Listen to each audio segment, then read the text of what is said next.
नमस्कार दोस्तों, मैं सौरभ एडी गाता गणित में सबका स्वागत करता हूं और ये linear equations in one variable का 13th लेक्चर है।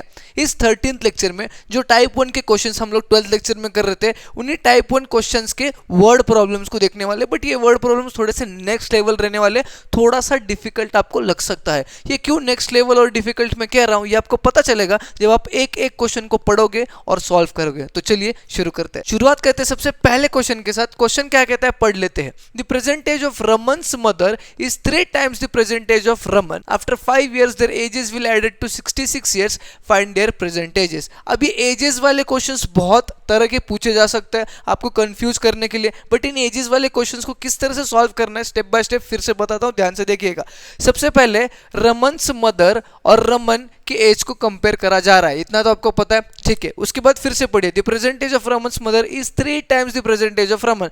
अब यहाँ पर रमन और रमन की मदर्स के एज में सबसे बड़ा कौन रहेगा? रमन्स मदर। मतलब रमन्स मदर रमन से बड़ी है, ठीक है। तो छोटा रमन है, तो उसी के एज को हम लोग क्या करेंगे, वेरिएबल कंसिडर करेंगे, दैट इज एक्स कंसिडर करेंगे। तो हम लोग लिखते समय क्या लिखेंगे, let the present age of, हम लोग सबसे पहले प्रेजेंट एज को कंसिडर करेंगे। Present age of Raman be x. Raman के प्रेजेंट एज को हम लोग जो है present age of Raman be x consider कर रहे हैं, x years. Is that clear for you? इतना आपको समझ में आ गया। अब रमन के मम्मी का यानी कि रमन की मदर का एज क्या रहने वाला है वो जान लेते हैं। स्टेटमेंट को पढ़ो, the present age of Raman's mother is यानी equal to 3 times the present age of Raman, ठीक है। सो अब हम लोग वही लिखेंगे, the present age of Raman's mother. Present age of Raman's mother वहां पे बोला है इज यानी इक्वल टू, इतना तो आपको पता है। बोलता है 3 times present age of Raman. 3 times यानी कि 3 into रमन की present age which is x. तो ये हो जाएगा आपको 3 into x is 3x years. Clear है आपको? रमन का एज कितना आ गया, x ईयर्स। रमन के मदर का एज क्या आ गया, 3x ईयर्स। ये दोनों क्या है, आपके प्रेजेंट एज है, अभी के प्रेजेंट एज जो हमने कंसिडर किए हैं। आफ्टर 5 years, अब आफ्टर 5 years के बाद कुछ तो दिया है बट उसको फिलहाल के लिए भूल जाइए। आफ्टर 5 years यानी कि 5 साल बाद दोनों की एज क्या होगी वो हम लोग लिखेंगे, ठीक है। हम लोग यहाँ पे लिखेंगे आफ्टर 5 years। अभी तो प्रेजेंट एज x और 3x है। 5 साल के बाद रमन की एज क्या होगी बताइए? 5 साल बाद Raman age will be what, x + 5। 5 साल यानी कि x + 5, x में 5 ऐड करेंगे। रमन की एज x + 5 years है।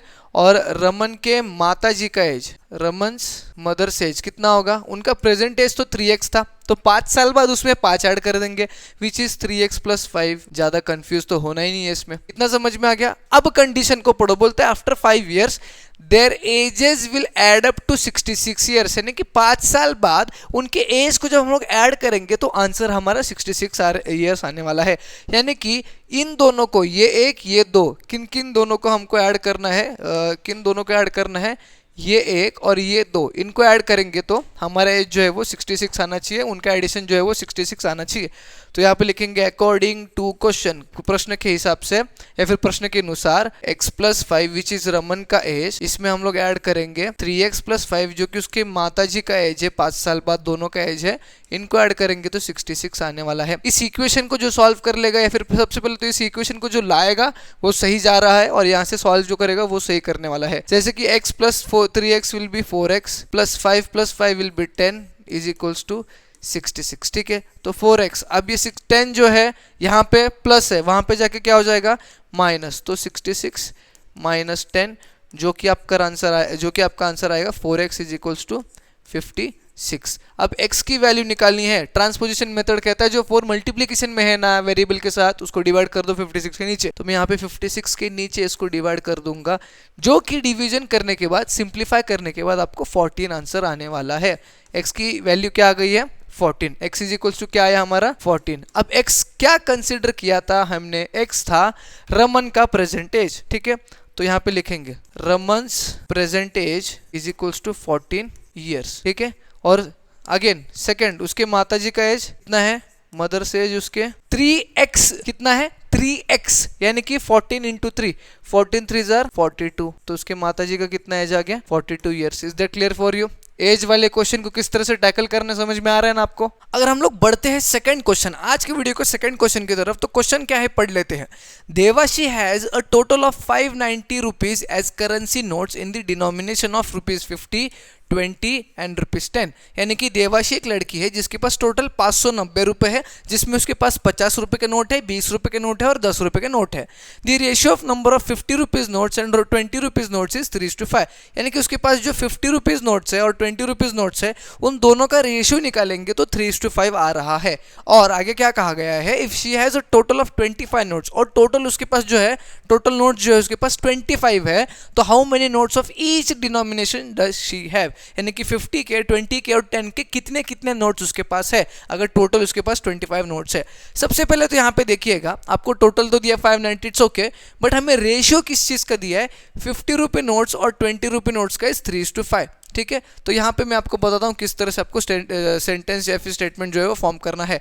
सबसे पहले 50 रुपीज और 20 रुपीज के नोट्स जो होंगे that will be 3x and 5x। Why? Because those are in the ratio of 3:5। 50 और 20 रुपीज नोट 3:5 के रेशियो है, यानी कि 50 और 20 रुपीज नोट्स कितने रहेंगे वाले, 3x और 5x। तो लिखेंगे हम लोग, let the number of rupees 50 के नोट्स और साथ ही साथ उसमें रुपीज 20 के नोट्स क्या रहने वाले हैं, रुपीज 50 और रुपीज 20 के notes be 3x and 5x respectively. Clear है पहला स्टेटमेंट। 3x और 5x है आपके 50 और 20 रुपीज के नोट्स। ठीक है, अब उन्होंने बोला है कि आपके पास कितने टोटल नोट्स है, 25 नोट्स, और हमें 10 रुपए के नोट्स तो पता ही नहीं है कितने, तो हम लोग लिखेंगे total notes is equals to rupees 50 notes plus rupees 20 notes plus rupees 10 notes. ये स्टेटमेंट सही है या गलत है बताओ। टोटल नोट्स जो है that should be equals to 50 रुपए के नोट्स प्लस 20 रुपए के नोट्स प्लस 10 रुपए के नोट्स। इतना तो आपको समझ में आ गया। जी हाँ, अब इसमें क्या क्या चीज पता है, सबसे पहले तो टोटल नोट्स पता है which is 25, great. 50 rupees note पता है हमें which is 3x, great. 20 rupees के नोट्स पता है विच इज 5x, ग्रेट। और ये चीज नहीं पता है 10 रुपीज के नोट्स, तो हम लोग उसको ए कंसिडर करते हैं फिलहाल, तो कैपिटल ए। ठीक है, is that clear for you? ठीक है, अब 10 रुपीज के नोट्स कितने हैं फाइंड आउट करना है, तो 5 + 3 कितना होता है, 8x। ठीक है, और ये 8x प्लस यहाँ पे जाएगा तो माइनस हो जाएगा, यानी कि यहाँ से हमें मिलेगा a is equals to 25 minus 8x। ठीक है, अब a क्या था हमारा, रुपीज 10 नोट्स, यानी कि 10 रुपीज के कितने नोट्स है हमारे पास, 25 माइनस 8x। कितने हैं 10 रुपीज के नोट्स, कितने हैं 25 माइनस 8x, इतना आपको ध्यान में रखना है। अब डिनोमिनेशन देखिएगा, टोटल करेंसी 590 आ रही है, अब हमें डिनोमिनेशन भी निकालना जरूरी है। डिनोमिनेशन है कि 10 रुपए से कितना पैसा बनता है, 20 रुपए से कितना पैसा बनता है, 20 रुपए के नोट से कितने पैसे बनते हैं और 50 रुपए के नोट से कितने पैसे बनते हैं। ठीक है, और मैं यहाँ पे अगर डिनोमिनेशन लिखता हूँ, ठीक है, यहाँ पे मैं अगर डिनोमिनेशन लिखता हूँ तो 50 रुपीज के नोट से कितना पैसा बनता है, ठीक है, रुपीज 50 नोट्स से कितना पैसा बन रहा है, 50 इंटू कितने नोट्स है उसके 50 के, 3x। ठीक है, 50 into 3x which is equals to 150x। क्या कर रहे हो सर, मैं अभी बताता हूँ। अगर मैं आपको 50 रुपीज के 5 नोट्स देता हूँ और पूछता हूँ कितने पैसे बन गए, तो आप बोलोगे सर 250। उसी तरीके से 50 रुपीज के अगर मैं आपको 3x नोट्स देता हूँ तो कितने पैसे बनेंगे, 150x। समझ में आ गया आपको? सिमिलरली अगर मैं 20 रुपीज के भी निकालता हूँ, ठीक है, रुपीज 20 नोट्स के भी डिनोमिनेशन निकालता हूं तो क्या आएगा आपका, 20 इंटू कितने हैं 5x, 20 into 5x which is equals to 100x। ठीक है, यानी कि 50 रुपए से 150x पैसा बन रहा है, रुपीस बन रहा है, और 20 रुपीज के नोट से 100x रुपीस बन रहे हैं। अब बचा हमारा 100 रुपए का, 100 रुपए के कितने, सॉरी 10 रुपए के, 10 रुपए के कितने नोट से, 25 माइनस 8x। तो हम लोग लिखेंगे अभी 10 रुपीज से कितने बन रहे हैं, रुपीज 10 नोट से कितने बनेंगे, 10 into number of notes, number of notes कितने हैं, 25 माइनस 8x। ठीक है, जो कि क्या बनेगा, 250 माइनस 80x। ठीक है, अब यहाँ पे आपको 50 रुपीज से 150x पैसा बन रहा है, रुपीस बन रहा है, 20 रुपीज के नोट से 100x रुपीस बन रहा है, और 10 रुपीज के नोट से ये इतने पैसे आपको बन रहे हैं। इन तीनों का एडिशन करोगे तो आपको कितना आना चाहिए, 590, क्योंकि उसके पास इतना ही पैसा है अवेलेबल। ठीक है, तो total money is equals to 150x plus 100x plus 250 minus 80x। ठीक है, और टोटल मनी कितना है आपका, 590। 590 इज इक्वल्स टू, आगे यहाँ पे देखिए 150 प्लस 100 कितना होता है, 250, और 250 में से 80 को माइनस करेंगे, 250 में से 80 को माइनस करेंगे 170 आएगा, तो 170x प्लस 250 यहाँ पे आने वाला है, ठीक है। 150 प्लस 100 250, 250 में से 80 को माइनस करेंगे तो 170 आएगा। अब यहाँ पे देखिए ये 250 को हम इस साइड लेके आएंगे क्योंकि वेरिएबल को एक साइड रखेंगे, नंबर्स को एक साइड लाना है, ठीक है। तो क्या होगा वो, that will be like something 170x is equals to, ये 590 है तो एज इट इज है ही है, इस 590 से हम लोग माइनस करेंगे, सबट्रैक्ट करेंगे 250 को, ठीक है। तो 170x इज इक्वल्स टू बनेगा आपका कुछ ये 0, 5, 9 माइनस 5 4, 5 माइनस 2 इज 34, 340, ठीक है। अब यहाँ पे देखो 170x इज इक्वल्स टू 340 है, यहीं पे कर लेते हैं, चलो 170x इज इक्वल्स टू 340 है तो x इज इक्वल्स टू क्या होगा, 340 डिवाइडेड बाय 170, ठीक है। जिसको 17 का टेबल आता है वो डायरेक्टली कर लेगा, एक एक जीरो गया, 17 1 जा 17 2 जा 34, तो x की वैल्यू क्या आ गई हमारी 2, x की वैल्यू क्या आ गई हमारी 2, ठीक है। अब क्या निकालना है, हमें नंबर ऑफ नोट्स निकालना है। अब नंबर ऑफ नोट्स निकालने के लिए सबसे पहले तो ₹50 के कितने हैं, ₹50 के कितने हैं 3x, यानी कि 3 इंटू 2 6, ₹20 के कितने हैं, कितने थे 5x, यानी कि 5 इंटू 2 10, ग्रेट। और 10 के कितने हैं, ₹10 के कितने हैं, यहाँ पे 10, 25 माइनस 8x, 8 इंटू 2 इज 16, और 25 माइनस 16 करेंगे तो कितना आएगा 16 4 9, 10 के कितने आ गए 9, और इन तीनों को ऐड करोगे तो आपको 25 आने वाला है जो कि टोटल नंबर ऑफ नोट्स थे।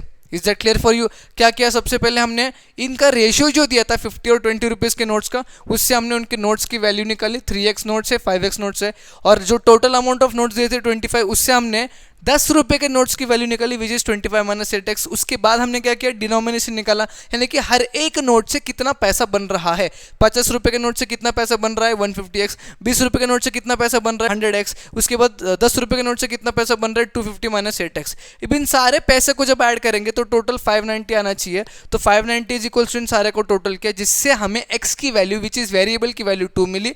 x की वैल्यू मिलने के बाद इन सारे वैल्यूज में सब्स्टिट्यूट करने के बाद हमें 50 रुपीज़ के 2 नोट्स मिले, 50 रुपीज़ के 6 नोट्स मिले, 20 रुपीज़ के 10 नोट्स मिले और 10 रुपीज़ के 9 नोट्स मिले। Is that clear for you. Next question को अगर पढ़ते हैं, ध्यान से पढ़ते हैं, तो क्या है क्वेश्चन को जान लेते हैं। क्वेश्चन कहता है 3 consecutive integers are such that when they are taken in increasing order and multiplied by 3, 4 and 5 respectively they add up to 386 and find these numbers. बोला 3 कंसेक्यूटिव इंटीजर्स उठाइए, उठाने के बाद उनको पहले तो मल्टीप्लाई करना है आपको किससे, इंक्रीजिंग ऑर्डर बाय 3, 4 एंड 5। पहले नंबर को 3 से, दूसरे को 4 से, तीसरे को 5 से। इन तीनों को मल्टीप्लाई करने के बाद और इन तीनों को ऐड करने के बाद आपका एडिशन जो है वो 386 आना चाहिए या फिर आ रहा है। अब ये कंडीशन दिया है हमने, अब आप नंबर्स को निकालिए कौन से 3 कंसेक्यूटिव इंटीजर्स है, ये आपको क्वेश्चन में पूछा गया है। सबसे पहला स्टेप जो हम लोग करेंगे very obvious, that is let the 3 consecutive integers be. बताइए क्या हो सकते हैं, let the 3 consecutive integers be. 3 consecutive integers की बात कर रहे हैं तो हम लोग क्या कंसिडर करते हैं, मैंने आपको बार बार बताया है पढ़ाते समय, that is x plus 1 and x plus 2, ठीक है। इसमें आपको कोई कह नहीं रहा है ऑड नंबर है या इवन नंबर है, बस इंटीजर्स का है। तो x plus 1 and x plus 2 will be 3 consecutive integers. Is that clear for you. अब आगे देखो, अब आगे आपको क्या करना है, इनको मल्टीप्लाई करना है 3, 4, 5 से और इनको ऐड करना है, ठीक है। तो next statement will be according to question, यानी कि क्वेश्चन के अनुसार, क्वेश्चन क्या कह रहा है उसके अनुसार अगर हम लोग जाए अकॉर्डिंग टू क्वेश्चन, हमें करना है 3 इंटू एक्स, इसको ऐड करना है 4 इंटू एक्स प्लस 1, इसको ऐड करना है 5 इंटू एक्स प्लस 2 के साथ, और यहाँ पे जो आपका टोटल आने वाला है दैट शुड बी और that will be 386। Is that clear for you, is that clear for you. आगे देखिएगा 3 into x is 3x plus 4 into x is 4x plus 4 into 1 is 4 plus 5 into x is 5x plus 5 into 2 is 10 is equals to 386। Clear है इतना, आपको कोई doubt है इसमें? नहीं। अब x ऐड कीजिए, 5 प्लस 4 9, 9 प्लस 3 12, तो यहाँ पे आएगा 12x plus 4 plus 10 is 14 is equals to 386 is equals to 386। अब यहाँ पे देखिएगा 12x, x की वैल्यू निकालनी है, 12x इज इक्वल्स टू 14, उस साइड चले जाएगा तो दैट विल बी 386 माइनस 14, तो 12x is equals to 6 minus 4 2, 8 minus 1 7 और ये 3। Is that clear for you. और यहाँ से अगर x की वैल्यू निकालनी है तो 372 डिवाइडेड बाय 12 हमें करना पड़ेगा। अब 372 बाय 12 अगर करना है तो डिविजिबिलिटी टेस्ट 2 का आना चाहिए, 2 6 ज़ा 12, 2 1 ज़ा 2, 1 7 2 8 ज़ा 60, 1 2 2 6 ज़ा 12, ठीक है। 186 बाय 6, 6 1 ज़र 6, 6 3 ज़र 18, 6 1 ज़र 6, 31 आता है x की वैल्यू। यहाँ से x की वैल्यू हमें आ रही है 31। Is that clear for you? सबसे पहला बेसिक सा आपने कैलकुलेशन जो है वो किया है, ये स्टेटमेंट लाया है, ये इक्वेशन जो आपको बताया, स्टेटमेंट जो बताया उससे जो इक्वेशन आपने फॉर्म किया है कि 3 कंसेक्यूटिव नंबर्स लिए उसको 3 4 5 से मल्टीप्लाई किया, उसको ऐड किया तो 386 आ रहा है, जिससे x की वैल्यू आपको क्या आई 31। अब आगे यहाँ पे क्वेश्चन खत्म नहीं होता है, बोलता है फाइंड दीज 3 नंबर्स। अब आपके 3 नंबर्स थे x, x + 1, x + 2, तो x आपका क्या आ गया है 31, x + 1 क्या आने वाला है 31 + 1 विच इज 32, और x + 2 आपका क्या आने वाला है 31 + 2 विच इज 33। तो 3 कंसेक्यूटिव इंटीजर जिसके हम लोग बात कर रहे थे, दोज वर 31, 32, 33, जिसको 3, 4 एंड 5 रिस्पेक्टिवली अगर हम लोग मल्टीप्लाई करते हैं और उनको ऐड करते हैं तो एडिशन आपका 386 आने वाला है। Is that clear for you? समझ में आ गया क्या किया हमने क्वेश्चन में? नेक्स्ट वाला क्वेश्चन जो है वो यूनिट्स एंड टेंस प्लेस वाला क्वेश्चन है, और ये क्वेश्चन जो टाइप है, इस क्वेश्चन का जो टाइप है, इसमें 90% ऑफ द बच्चे यूजुअली कंफ्यूज हो जाते हैं। बट इस टाइप का क्वेश्चन अगर पूछा जाता है इस चैप्टर से तो किस तरह से डिकोड करना है अभी मैं आपको बताता हूं, ध्यान से देखिएगा। क्वेश्चन को पढ़िएगा, क्या कहता है क्वेश्चन? क्वेश्चन कहता है one of the 2 digits of a 2 digit number is twice the other digit. यानी कि एक 2 डिजिट नंबर है, कोई भी 2 डिजिट नंबर लीजिए, उसमें से एक डिजिट जो है 1s हो या 10s हो, वो जो है वो दूसरे डिजिट्स के डबल है, ट्वाइस है उसका, ठीक है। If you interchange the digits of 2 digit number and add the resulting number two the original number, you will get 66। What is the original number? यानी कि सबसे पहले आप एक ओरिजिनल नंबर लिया, 2 डिजिट नंबर जो भी होगा, उसका एक डिजिट जो है वो दूसरे डिजिट से डबल है, ठीक है, ये एक नंबर हो गया। अब इस नंबर को अगर हम लोग उल्टा करते हैं, जैसे कि 1 12 है, 12 है, 1 to 12, अगर इसको उल्टा करते हैं 21, और इन दोनों को अगर हम लोग ऐड करते हैं तो ऐड करने के बाद हमारा जो एडिशन है दैट शुड बी 66 आना चाहिए। अब हमारा ओरिजिनल नंबर क्या है ये हमें पूछा गया है। ये जितना सिंपल पढ़ते समय लग रहा है उतना सिंपल है नहीं। क्या स्टेप्स है मैं अभी आपको बताता हूं, ठीक है। सबसे पहले तो बोला है कि एक नंबर में, एक 2 डिजिट नंबर में एक डिजिट दूसरे डिजिट से ट्वाइस है, तो हम लोग कंसिडर क्या करेंगे, let units place be x. Units place क्या है हमारा x। एक नंबर में यूनिट्स प्लेस और टेंस प्लेस होता है, 2 डिजिट नंबर में यूनिट्स प्लेस टेंस प्लेस होता है, उसमें से यूनिट्स अगर हम लोग x लेते हैं तो टेंस कितना आएगा, वेरी ऑब्वियसली 2x, ठीक है। तो उसमें हमारा टेंस प्लेस कितना आएगा 2x, क्योंकि क्वेश्चन में दिया है डबल है, ठीक है। x और 2x आ गया, ठीक है। अब ओरिजिनल नंबर क्या आएगा, ओरिजिनल नंबर क्या आने वाला है, original number is equals to, कैसे फाइंड करना है अभी मैं बताता हूं। फॉर एग्जांपल कोई भी एक 2 डिजिट नंबर ले लो, जैसे कि 27 नंबर जो मेरा पर्सनल फेवरेट नंबर है। इस नंबर को हम लोग कैसे लिखेंगे, 27 इज इक्वल्स टू 2 × 10 + 7 × 1। क्या किया मैंने, यहाँ पे टेंस प्लेस पे कौन है 2, तो उसको 10 से मल्टीप्लाई करेंगे, और वंस प्लेस पे कौन है 7, तो 7 को 1 से मल्टीप्लाई करेंगे। तो 27 को अगर हम लोग को एक्सपैंड करना है तो 2 × 10 + 7 × 1 हमें करना होता है। Is that clear for you? या फिर 27 को अगर हम लोग को फॉर्म करना है तो 2 × 10 + 7 × 1 हम लोग करते हैं usually. Is that clear for you? ठीक है, यही सेम प्रिंसिपल हम लोग यहाँ पर भी लगाएंगे। हमारा यूनिट्स प्लेस है x, टेंस प्लेस है 2x, तो हम लोग यूजुअली करते क्या है, 10 × tens place plus 1 × units place, units place है फिर वंस प्लेस कुछ भी बोल सकते हो, ठीक है। 10 × tens place plus 1 × units place. 10 × tens place कितना है हमारा 2x, तो 10 × 2x ये आ गया हमारा, प्लस 1 × यूनिट्स प्लेस यानी कि 1 × x ये हमारा आ गया। 10 × 2x is 20x plus x which is equals to 21x। अब 21x आपका ओरिजिनल नंबर आया है, क्या आया है, ओरिजिनल नंबर, ठीक है। अब जब जब डिजिट्स इंटरचेंज हो जाते हैं, इंटरचेंज यानी क्या, जो टेंस प्लेस पे है वो वहां पे यूनिट्स प्लेस पे आएगा। तो यहाँ पे इस केस ऑफ सिनेरियो में आपको यूनिट्स प्लेस क्या रहेगा, जो वहां पे टेंस प्लेस था दैट इज 2x, ठीक है। और जहां पे ये यूनिट्स प्लेस था वो यहाँ पे आके टेंस प्लेस होने वाला है। यही तो है, हम लोग डिजिट इंटरचेंज कर रहे हैं। Is that clear for you? ठीक है। अब हम लोग को न्यू नंबर फाइंड करना है विद द सेम फॉर्मूला। हम लोग को क्या करना है, न्यू नंबर फाइंड करना है विच is 10 × tens place plus 1 × units place, ठीक है। अब 10 × टेंस क्या है भाई साहब, हमारे पास टेंस है x, तो 10 × x आएगा, प्लस 1 × यूनिट्स क्या है 2x है। Is that clear for you? Formula वही है नंबर फॉर्म करने का, बस इंटरचेंज किए हैं हमने डिजिट्स। जो यहाँ पे टेंस था वो यहाँ पे यूनिट्स हो जाएगा, जो यहाँ पे यूनिट्स था वहां पे जाके वो टेंस हो जाएगा। Is that clear for you? ठीक है। अब 10 × x is 10x plus 2x × 1 is 2x, तो 10x plus 2x is 12x। तो न्यू नंबर हमारा क्या आया है 12x, ओरिजिनल नंबर क्या है हमारा 21x। अब कंडीशन क्या कहता है, if you interchange the digit, कर दिया interchange, and add the resultant number, यानी कि ये रिजल्टेंट नंबर इस ओरिजिनल नंबर में ऐड करोगे तो आंसर शुड बी 66। तो यहाँ पे लिखेंगे अकॉर्डिंग टू क्वेश्चन हमारा 21x जब हमारा 12x में ऐड होगा तो आंसर शुड बी 66। इतना क्लियर है आपको। 21x में 12x ऐड करेंगे तो that will be 33x is equals to 66। Is that clear for you. अब 33x में x की वैल्यू निकालना है तो 66 अपॉन 33 आएगा, ठीक है। 11 का टेबल या फिर 3 का टेबल आता है तो आपको पता चल जाएगा, दिस इज 3 1 जार 3, 3 2 जार 6, तो 33 1 जार 33, 33 2 जार 66। तो x की वैल्यू हमारी क्या आ गई है, यहाँ से x की वैल्यू जो है वो 2 आ चुकी है। आंसर यहाँ पे खत्म नहीं हुआ है, अभी बाकी है आंसर। हमें क्या निकालना है, ओरिजिनल नंबर निकालना था।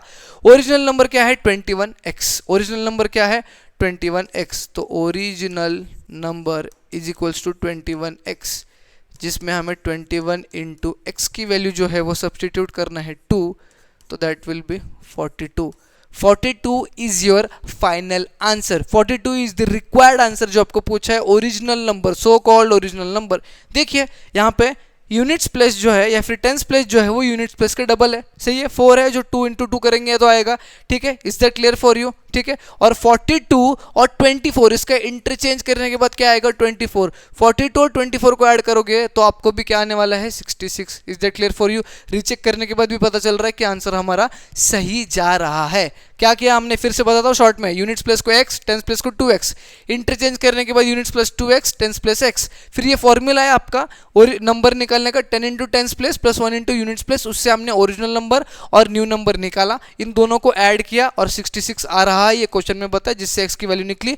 x की वैल्यू निकलने के बाद ये ओरिजिनल नंबर जो था 21x उसमें डाल दिया, ओरिजिनल नंबर हमारा 42 जो है आ चुका है। आज के वीडियो का लास्ट क्वेश्चन देखेंगे जो कि थोड़ा सा बड़ा लग सकता है, बट ध्यानपूर्वक देखिएगा, इंपॉर्टेंट क्वेश्चन है बहुत।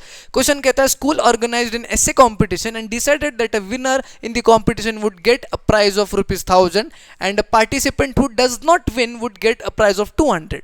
The total prize money distributed is 16,000 rupees. Find the number of winners if total number of participants is 40। Question को एक्सप्लेन करता हूँ। एक ऐसे कॉम्पिटिशन स्कूल में रखा गया था, उस ऐसे कॉम्पिटिशन में जो कॉम्पिटिशन जीतेगा उसको विनर जो है उसको 1000 रुपीज देने का डिसाइड किया गया है, और जो पार्टिसिपेंट नहीं जीत पाया उसको 200 रुपीज दिया जाने वाला है।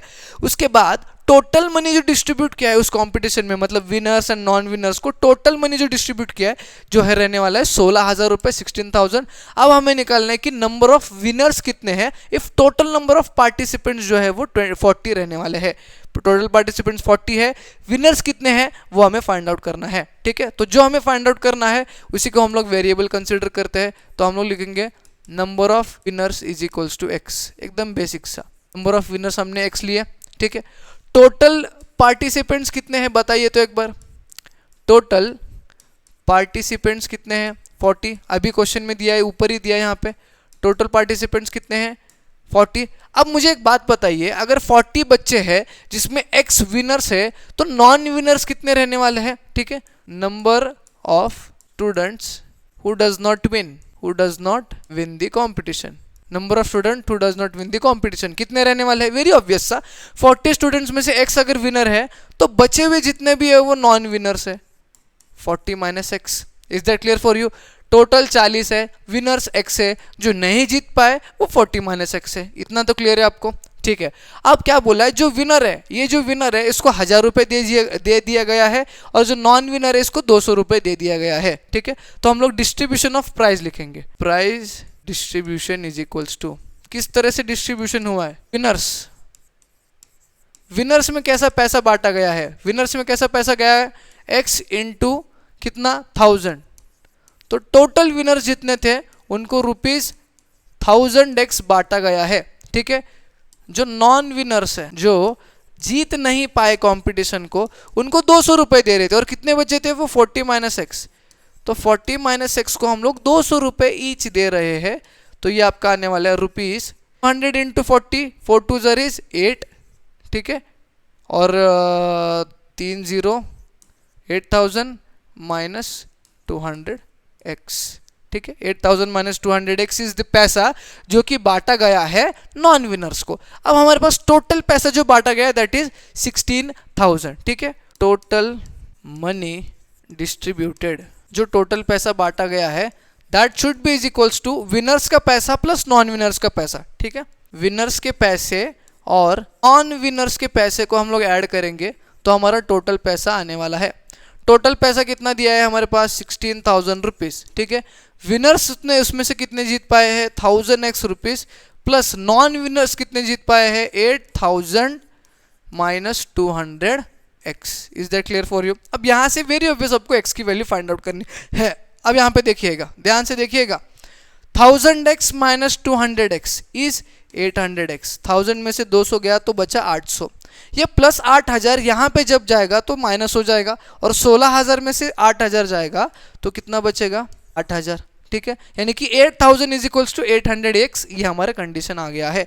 इसमें अगर एक x की वैल्यू फाइंड आउट करना है तो 8000 को 800 से डिवाइड करना पड़ेगा। ये तो आपको भी पता है, ट्रांसपोजिंग मेथड कहता है।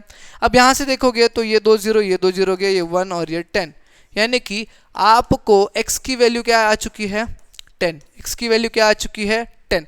और x हमने क्या कंसिडर किया था, नंबर ऑफ विनर्स थे हमारे x, तो हमें क्या फाइंड आउट करना है, find the number of winners which is 10। Therefore number of winners जो हमें आ चुके हैं, number of winners is equals to 10, यानी कि 40 स्टूडेंट्स में से 10 जो है वो विनर्स है जिनको 1000 रुपये दे दिया गया है, और बचे हुए 30 जो है वो नॉन विनर्स है जिनको 200 रुपीज ईच दे दिया गया है। Is that clear for you? That's all for today's video. आज का वीडियो बहुत इंपॉर्टेंट है। अगर क्वेश्चन समझ में आए हैं ना आपको, अभी अपने दोस्तों के साथ शेयर करना, जाते जाते एक लाइक जरूर करके जाना, और नए होना तो चैनल को सब्सक्राइब करके जाना, सपोर्ट करना। हम मिलेंगे न्यू वीडियो में।